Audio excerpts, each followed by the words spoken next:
ഇന്ന് മോളിലൊരു പരീക്ഷണം കേട്ടോ. അപ്പം ഇന്നലത്തെ കുറച്ച് നെയ്ച്ചോറ് ഇരുന്നിരുന്നു. അതവൾ ഒരു ഇഡ്ഡലി ചെമ്പിൽ ചൂടാക്കാൻ വെച്ചിട്ട് ഈ അരിപ്പത്തട്ടിൽ വെച്ചിട്ട് പിന്നെ അതിലേക്ക് കുറച്ച് മസാല റെഡിയാക്കുകയാണ്. അതിൽ ഉള്ളിയൊക്കെ ഇട്ട് കൊടുത്ത് കുറച്ച് നെയ്യിൽ ഉണ്ണിയൊക്കെ ഇട്ടിട്ട് വാട്ടുന്നുണ്ട്. പിന്നെ അതൊന്ന് വാടി വരാൻ വേണ്ടി കുറച്ച് ഉപ്പിട്ട് കൊടുക്കുന്നുണ്ട്. പിന്നെ വെളുത്തുള്ളി ഇഞ്ചി പച്ചമുളകൊക്കെ ഇട്ട് കൊടുക്കുന്നുണ്ട് കേട്ടോ. പിന്നെ അതിൻ്റെ ഇടയിൽ ചൂടാവാൻ വെച്ചിട്ടുള്ള നെയ്ച്ചോറ് ഇളക്കി കൊടുക്കുന്നുണ്ട് അവൾ.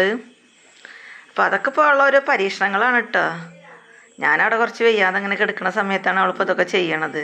പിന്നെ അതൊക്കെ വാടി വന്നതിന് ശേഷം മഞ്ഞൾപ്പൊടി മുളകും പൊടി മല്ലിപ്പൊടി അതൊക്കെ കുറേശ്ശെ ഇട്ട് കൊടുത്താൽ മതി എന്ന് ഞാൻ അങ്ങനെ വിളിച്ച് പറയുന്നുണ്ട്. പിന്നെ കുറച്ച് ഗരം മസാലയുടെ പൊടി ഇട്ട് കൊടുത്തിട്ട് അതൊക്കെ നല്ലോണം മിക്സാക്കി പിന്നെ തക്കാളി ഇട്ട് കൊടുത്ത് മല്ലിയിലൊക്കെ ഇട്ട് കൊടുത്തിട്ട് അവൾ നല്ല വാട്ടിയെടുത്തിട്ട് കുറച്ച് 2 ടീസ്പൂൺ തൈര് അതിലേക്ക് ഒഴിച്ച് കൊടുത്ത് പിന്നെ അതൊക്കെ ഒന്ന് മസാലയൊക്കെ ഒന്ന് നല്ലോണം വഴറ്റിയതിന് ശേഷം പിന്നെ ആ ചോറുണ്ടല്ലോ ചൂടാക്കി വെച്ചാൽ നെയ്ച്ചോറ് അപ്പോൾ അതൊക്കെ അതിലേക്ക് ഇട്ടിട്ട് ദമ്മിടുന്നുണ്ട്.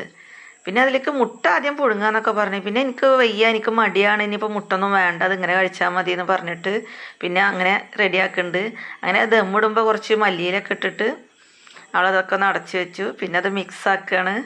അത് മിക്സാക്കിയിട്ട് കഴിക്കുമ്പോൾ നല്ലൊരു അടിപൊളി ബിരിയാണിയുടെ ഫീലൊക്കെ ഉണ്ട് കേട്ടോ. അപ്പോൾ നിങ്ങൾക്ക് ഇഷ്ടപ്പെടുകയാണെങ്കിൽ ഒന്ന് സബ്സ്ക്രൈബ് ചെയ്തോളിയും. പിന്നെ ലൈക്ക് കമൻറ്റ് അതൊന്നും മറക്കണ്ട കേട്ടോ.